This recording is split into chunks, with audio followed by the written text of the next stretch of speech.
Hello दोस्तों, आज हम सब फिर एक नए वीडियो के साथ क्लास की शुरुआत करते हैं। इसमें आज हम सब ईवीएस पर्यावरण को कवर करेंगे, जो कि आपके आने वाले सीटेट एग्जाम के लिए मोस्ट इंपॉर्टेंट है। इसमें जो आज हम सब टॉपिक को कवर करेंगे वह टॉपिक आपका है पशुएं, जो कि आपके सीटेट के सिलेबस में इंक्लूड है। अगर आप इस चैनल पे नए हैं तो चैनल को सब्सक्राइब जरूर करिए दोस्तों। यहाँ पे हम सब सीटेट के जितने भी सब्जेक्ट हैं सभी सब्जेक्ट को चैप्टर वाइज सिलेबस के अकॉर्डिंग कवर कराया जाएगा। चलिए हम सब क्लास की शुरुआत करते हैं। सबसे पहले समझते हैं पशुएं। पशुएं में दोस्तों स्तनधारी जीव जो मैमल्स होते हैं उनके बारे में समझते हैं। कह रहे हैं कि यह प्राणी जगत का एक समूह है जो अपने नवजात को दूध पिलाते हैं, जो इनकी मादाओं के स्तन ग्रंथियों से निकलते हैं। दोस्तों किससे निकलते हैं? स्तन ग्रंथियों से निकलता है। ये कशेरुकी होते हैं दोस्तों, यह कशेरुकी होते हैं या नियततापी होते हैं। कहने का तात्पर्य है दोस्तों, इनका ताप एक निश्चित होता है, जिससे मनुष्य हो गए दोस्तों, हाथी, पक्षी, सांप आदि, यह सब आपके स्तनधारी के अंतर्गत आते हैं। आप चित्र में यहाँ पे देख रहे होंगे। अब हम सरीसृप की बात करते हैं तो रेप्टाइल्स करें कि जो जीव सरक कर चलते हैं उन्हें हम सरीसृप की श्रेणी में रखते हैं। वह सरीसृप की श्रेणी में आते हैं, जैसे छिपकली हो गए, सांप, मगरमच्छ, कछुआ आदि, यह सब आपके सरीसृप के अंतर्गत आते हैं। यहाँ पर चित्र में आप देख रहे होंगे बहुत सारे जीव हैं जो आपके सरीसृप के अंतर्गत आते हैं। जो सरक कर चलते हैं दोस्तों वह आपके सरीसृप श्रेणी में आते हैं। हम कीट समझते हैं। यहाँ पर कह रहे हैं कि कीट आर्थ्रोपोडा संघ का एक प्रमुख वर्ग है। यह पृथ्वी पर सभी वातावरण में पाए जाते हैं। दोस्तों जो कीट होता है वो सभी वातावरण में पाए जाते हैं। कहीं जैसे कहीं पे भी रहे वो हर वातावरण में आपको कीट मिल जाते हैं। आर्थिक रूप से महत्वपूर्ण कीट हैं। कह रहे हैं जैसे मधुमक्खी एपिस, वह बक्सिंग रेशम कीट, लेसिफ लाख कीट, रोगवाहक कीट, इन्फ्लुएंजा, क्यूलिक्लेस तथा इंडीज मच्छर, यूथ फीडर टिड्डा, लोक्स्टा, ये सब दोस्तों कीट के अंतर्गत आते हैं। होते और हैं, ऐसा नहीं कि बस इतने ही हैं, और सारे भी बहुत कीट होते हैं, लेकिन जो प्रमुख कीट हैं वो आपको हम बता रहे हैं। बाकी यहाँ पे चित्र में सभी कीट को हम सब शामिल कर दिए हैं। यह सब आपके कीट के अंतर्गत आते हैं। अब यहाँ से हम सब शुरू करते हैं। कुछ हम पहले और समझ लेते हैं। जानवरों के ऊपर जो डिज़ाइन बनी होती है दोस्तों, कभी कभी पूछ लेता कि जो जानवरों के ऊपर डिज़ाइन होती है किसके कारण होती है? बाल के कारण होती है या फिर उनके चमड़े की वजह से होती है? वह दोस्तों उनके बाल के कारण होती है। जो जानवरों के ऊपर डिज़ाइन बनी रहती है, किसी का कलर से डिज़ाइन रहती है ना, किसी का वाइट ब्लैक रहेगा, किसी का भूरा रहेगा, ये सारी डिज़ाइनें दोस्तों उसके बालों के कारण होती हैं। जिन जानवरों का बाहर कान होता है वह बच्चे दूध देते हैं। दोस्तों जिनके कान दिखते रहते हैं दोस्तों वह बच्चे देते हैं, और जिन जानवरों के बाहर कान नहीं होते वह अंडे देते हैं। जो जानवर रात को जागते हैं उनको हर चीज़ काली और सफ़ेद दिखाई पड़ती है। दोस्तों इसको आप ध्यान दीजिएगा, यह पॉइंट। जो जानवर रात को जागते हैं उनको हर चीज़ कैसी दिखाई देती है? काली और सफ़ेद। कुछ जानवर किसी खास मौसम में गहरी नींद में चले जाते हैं, जैसे छिपकली। अभी ठंडी आएगी दोस्तों, आप सब छिपकली को नहीं देखेंगे क्योंकि वह गहरी नींद में चली जाती है। जैसे ठंडी खत्म हुई फिर वह बाहर आ जाती हैं। वही कह रहे हैं कुछ जानवर खास मौसम में गहरी नींद में चले जाते हैं, फिर जैसे वो मौसम खत्म होता है फिर बाहर आ जाते हैं। अब यहाँ से हम सब समझते हैं पशुओं के बारे में। जो आपके जो टॉपिक है स्लॉथ। स्लॉथ दोस्तों यह भालू जैसा दिखता है लेकिन भालू होता नहीं, इसको आप ध्यान दीजिएगा। करें ये दुनिया का सबसे आलसी जीव है। स्लॉथ है दोस्तों दुनिया का सबसे आलसी जीव स्लॉथ है। यह पेड़ पर उल्टा लटक कर, यहाँ पे चित्र में देख रहे हैं, उल्टा लटक कर लगभग दोस्तों 17 घंटा सोता है। यह भालू जैसा दिखने वाला जीव है परंतु भालू नहीं है दोस्तों। भालू जैसा दिखता है लेकिन भालू नहीं है। यह जिस पेड़ पर रहता है उसी पेड़ के पत्तियों को खाता है। यह पत्तियों को ही खाता है और जिस पेड़ पे रहता है उसी पेड़ की पत्तियों को खाता है। इतना आलसी होता है कि ये उतर के तोड़ता भी नहीं है कि हाँ दूसरे पेड़ से हम पत्ती को तोड़ कर खा ले। जब तक उस पेड़ में पत्ती रहेगी उसी पेड़ की पत्ती को खाता रहेगा। जो पत्ती खत्म हो जाती है फिर उतर के दूसरे पेड़ पर चढ़ जाता है। ये सप्ताह में एक बार मलमूत्र त्याग करने के लिए पेड़ से नीचे उतरता है दोस्तों, सप्ताह में एक बार। यह एक अच्छा तैराक माना जाता है दोस्तों, यह तैराक में बहुत अच्छा होता है। कह रहे हैं कि एक यह शाकाहारी जीव है दोस्तों, जो सलाथ है वह शाकाहारी जीव है। यह अपने 40 वर्षों के जीवन में कुल 8 पेड़ों पर निवास करता है दोस्तों। इसका जीवन जो होता है दोस्तों लगभग कितना है, 40 वर्ष है, और वो अपने पूरे जीवन में दोस्तों सिर्फ 8 पेड़ों पर निवास करता है लगभग। कह रहे हैं कि यह दक्षिण अमेरिका और उत्तरी अमेरिका में पाया जाता है। पाया कहाँ जाता है दोस्तों यह सलाथ? दक्षिण अमेरिका में और उत्तरी अमेरिका में, उत्तर अमेरिका में पाया जाता है। अब हम हाथी समझते हैं। हाथी करें, हाथी भारत का राष्ट्रीय विरासत पशु है दोस्तों। जो राष्ट्रीय विरासत पशु है वो आपका हाथी है। करें, भारत में सर्वाधिक हाथी कहाँ पाया जाता है? कर्नाटक राज्य में पाया जाता है। सबसे ज़्यादा हाथी कर्नाटक राज्य में पाया जाता है। यहाँ भारत की बात हो रही है। विश्व में अगर सबसे बात करें तो विश्व में सबसे ज़्यादा हाथी दक्षिण अफ्रीका में पाए जाते हैं। हाथी सामान्यतः काले रंग के होते हैं दोस्तों, काले और भूरे रंग के होते हैं। हाथी जो है सामान्यतः काले रंग के पाए जाते हैं। अतः इनको गर्मी ज़्यादा लगती है और ये गंदे पानी और कीचड़ में खेलना पसंद करते हैं। कौन? हाथी। इनके 2 बड़े कान पाए जाते हैं, जिसका प्रयोग सुनने के साथ साथ शरीर पर हवा करने का भी के लिए भी करते हैं। क्योंकि दोस्तों जब इनका कान होता है बहुत बड़ा होता है, जब इनको गर्मी लगती है उसको ही हिलाते रहते हैं। उसके हिलाने से फ़ायदा यह है इनको थोड़ा सा रिलीफ महसूस होता है, थोड़ा सा हवा लगता है। वही कह रहे हैं कि कान का काम सुनने का भी होता है और शरीर पर हवा करने का भी होता है। एक सामान्य हाथी एक दिन में लगभग दोस्तों 1 कुंटल पत्ती खा जाता है। यह एनसीईआरटी की लाइन है दोस्तों। एनसीईआरटी में यही लिखा गया है कि एक हाथी से लगभग 1 कुंटल पत्ती खा जाता है। एग्जाम में पूछेगा तो यही पूछेगा, ऐसा नहीं कि आपको 1.2 कर दे या फिर 2 कर दे, ऐसा नहीं। एक सामान्य हाथी एक दिन में लगभग 1 कुंटल पत्तियां खा जाता है। इसके 3 महीने के बच्चे का वजन दोस्तों कितना होता है? 200 केजी होता है। इनकी औसत आयु दोस्तों 70 वर्ष होती है। सफ़ेद हाथी दोस्तों कहाँ पाया जाता है? थाईलैंड में पाए जाते हैं। सर्वाधिक हाथी कर्नाटक राज्य में पाए जाते हैं, जिसको हम पहले ही बता चुके हैं। अब हम सांप को समझते हैं। करें, ये सरीसृप प्रजाति का जीव है जो सरक कर चलता है। अभी हमने ऊपर सरीसृप के बारे में बताया। जो जीव सरक कर चलते हैं उन्हें हम सरीसृप की प्रजाति में रखते हैं। इसमें सांप भी आपका आता है। इन्हें किसान का मित्र भी कहा जाता है, क्योंकि ये खेती से ये चूहों को खाकर फसल को बर्बाद होने से बचाते हैं। बहुत बच्चे कंफ्यूज हो जाते हैं कि सांप तो किसान मतलब लोगों को काट के मारता है, फिर हम किसान मित्र कैसे कहेंगे। बहुत सारे लोग कमेंट भी करते हैं, तो फिर इसको आप ध्यान दीजिएगा। ये एनसीईआरटी में लिखा गया लाइन है, यह गलत नहीं है, 100% सही है। हम सांप को भी किसान का मित्र कहते हैं। अब कैसे कहते हैं? क्योंकि जो चूहा होता है वह हमारी फसल को बर्बाद करता है, और चूहा खाता कौन है? चूहा खाता है आपका सांप।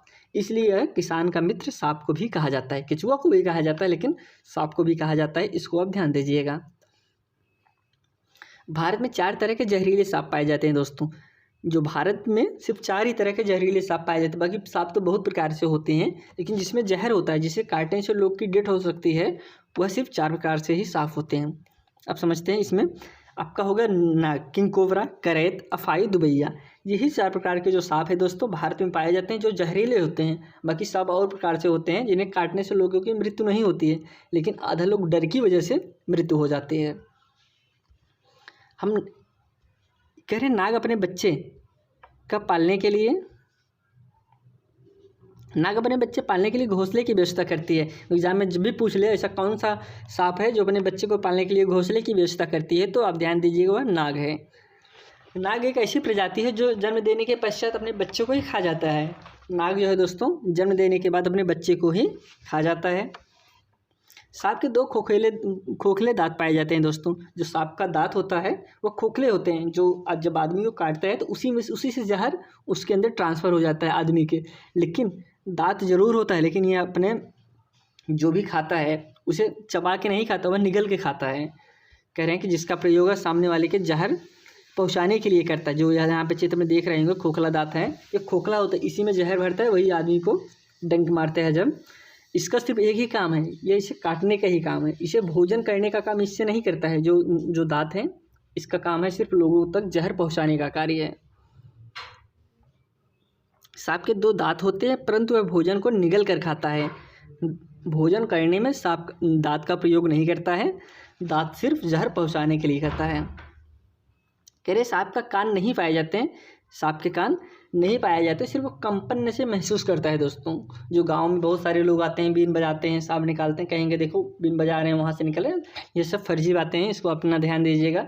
सिर्फ वो कंपन से महसूस करता है। जब सामने सांप खड़े कर देते हैं, बैठा दिए, अब बीन बजाएंगे, जो कंपन होती कंपन को महसूस करता है, ऐसा नहीं वह सुन रहा है। कह रहे हैं कि वह अपने शरीर के त्वचा पर हुए कंपन को महसूस करता है।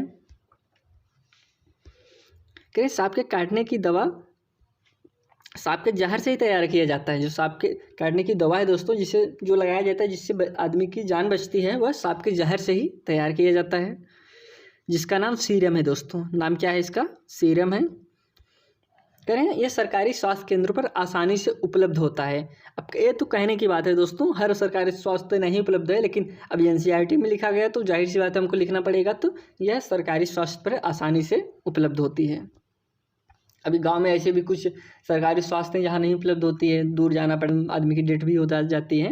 इसलिए कह रहे हैं कि सांप की जो औसत आयु दोस्तों वह 10 से 12 वर्ष तक है।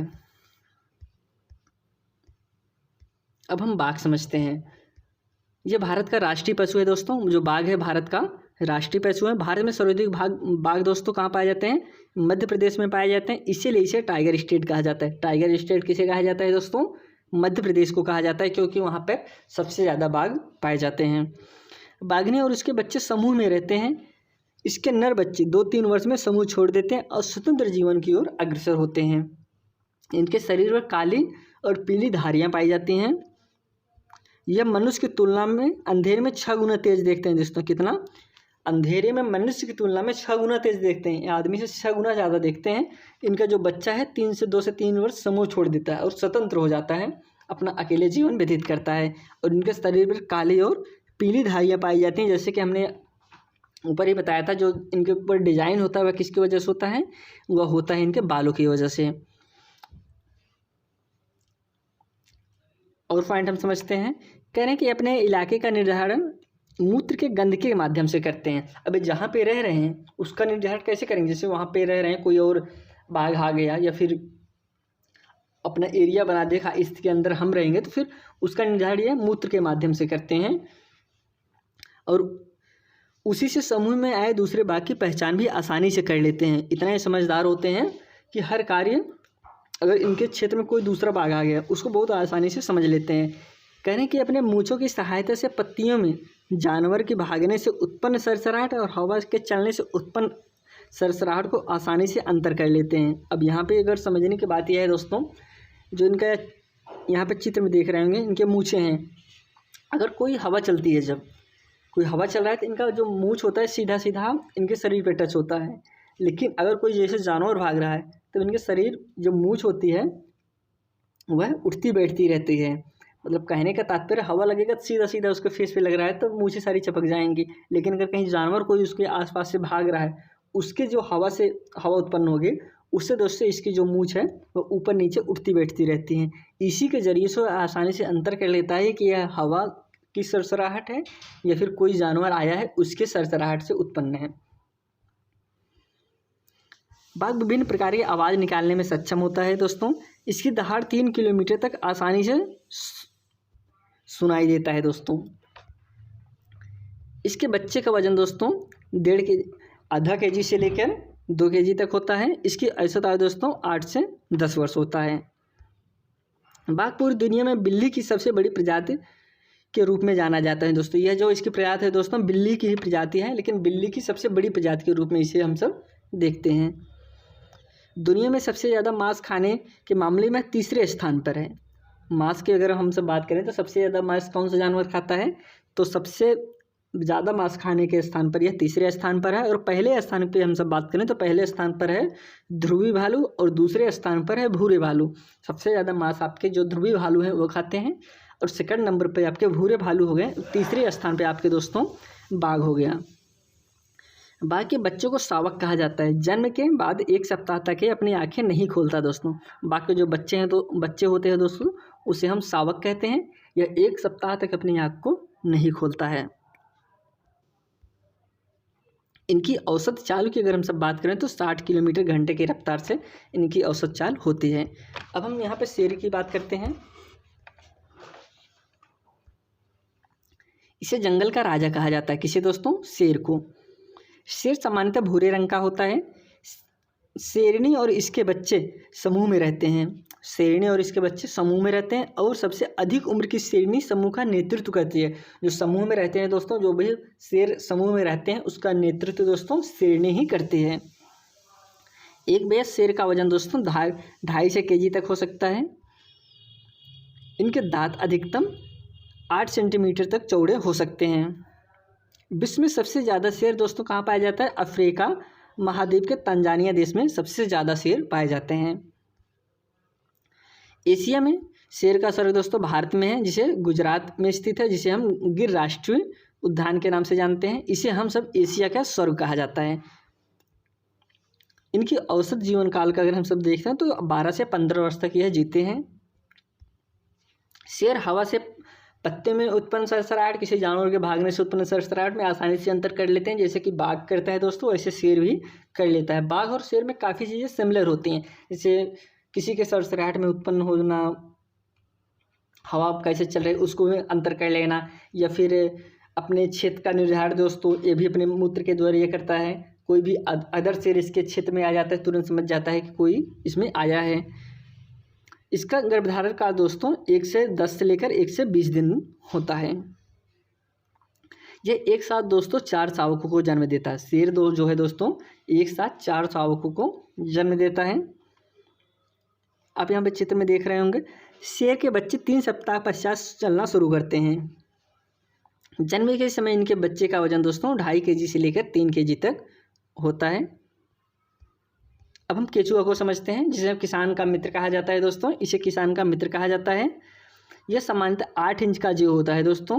कौन? केचुआ। यह मिट्टी को खाकर उसे भुरभुरा बना देता है, जिसमें O2 की मात्रा बढ़ जाती है और मृदा उपजाऊ हो जाती है। जाहिर सी बात है दोस्तों, अगर किसी चीज़ को हम चाल दें उसमें ऑक्सीजन ज़्यादा से ज़्यादा अंदर तक जाने लगेगा। जब ऑक्सीजन अंदर तक जाएगा तो हम मिट्टी जाहिर सी बात है उपजाऊ हो जाएगी। अब हम मकड़ी को यहाँ पे समझते हैं। यह कीट वर्ग का अपवाद है दोस्तों। यह सामाजिक कीट नहीं माना जाता। मकड़ी को जो है सामाजिक जीव नहीं माना जाता, क्योंकि यह गंदगी फैलाती है, गंदगी का निर्माण करती है।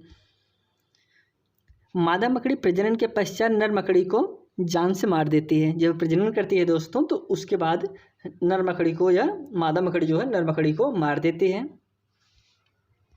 अब रेशम का कीड़ा समझते हैं दोस्तों। यह शहतूत के पेड़ पर पाला जाता है दोस्तों। जो रेशम का कीड़ा है वह शहतूत के पेड़ पर पाला जाता है। रेशम कीट पालने से को क्या कहेंगे दोस्तों? सेरीकल्चर कहते हैं। इसे हम सेरीकल्चर के नाम से जानते हैं, जो रेशम का कीट पाला जाता है। इसका नर कीड़ा अपनी मादा को उसके गंध से कई किलोमीटर दूर से पहचान कर लेता है। जो इसका दोस्तों नर कीड़ा है वो अपनी मादा को इसकी गंध से कई किलोमीटर दूर रहता है, तभी वो पहचान लेता है कि वहाँ पे जो है मादा कीड़ा है। अब हम डॉल्फिन को समझते हैं। इसे भारत का राष्ट्रीय जलीय जीव घोषित किया गया है। किसे? डॉल्फिन को। डॉल्फिन जो है भारत का राष्ट्रीय जलीय जीव है। इसका अन्य नाम आधी डॉल्फिन या सूसू है। इसे जो है दोस्तों अंधी डॉल्फिन या सूसू के नाम से जानते हैं। यह गंगा नदी में प्रयागराज से हल्दिया के मध्य पाई जाती है। यह एक स्तनधारी जीव है जो सीधे बच्चे को जन्म देती है दोस्त। यह स्तनधारी है जो सीधे बच्चे को जन्म देती है। यह अपने फेफड़ों के माध्यम से सांस लेती है। यह भिन्न भिन्न आवाज़ों आसानी से निकाल लेती है। यह मनुष्य के साथ आसानी से दोस्ती कर लेती है। अब देखिए दोस्तों, अगर हम सब डॉल्फिन की बात करें तो डॉल्फिन बहुत सारे पार्क में आप देखे होंगे कैसे एकदम आज मनुष्य के साथ लग जाते हैं। जैसे जैसे वो इशारा करते हैं वह उसी तरीके से अपना बिहेवियर करती है। सबसे ज़्यादा समझदार होती है मछली में। अगर हम सबसे बात करें तो सबसे ज़्यादा समझदार होती है। जिस प्रकार से आप इसे डाइवर्ट करना चाहें वह डाइवर्ट हो जाती है। यह प्रयागराज से हल्दिया के बीच पाई जाती है। यह स्तनधारी जीव है जो सीधा किसी बच्चों को जन्म देती है और यह अपना सांस दोस्तों फेफड़े के माध्यम से लेती है। अब हम व्हेल समझते हैं। यह इस पृथ्वी पर पाए जाने वाला सबसे भारी जीव है। व्हेल दोस्तों सबसे भारी जीव है जो इस पृथ्वी पर पाया जाता है। यह एक मांसाहारी खतरनाक जीव है। यह मांसाहारी जीव है। यह स्तनधारी जीव है जो सीधे बच्चे को जन्म देती है। यह भी दोस्तों स्तनधारी जीव के श्रेणी में आते हैं। यह भी बच्चे को ही सीधा जन्म देते हैं। ये फेफड़े के माध्यम से सांस लेती है। यह सर्वाधिक संख्या में प्रशांत महासागर में पाई जाती है। जो व्हेल है दोस्तों वह सबसे ज़्यादा कहाँ पाई जाती है, वह प्रशांत महासागर में पाई जाती है। यहाँ पे हमने आज कवर किया आपके जो सीटेट में फर्स्ट चैप्टर हैं। अब हम सब कल फिर एक नए वीडियो के साथ आपसे मिलते हैं। तब तक के लिए दोस्तों धन्यवाद।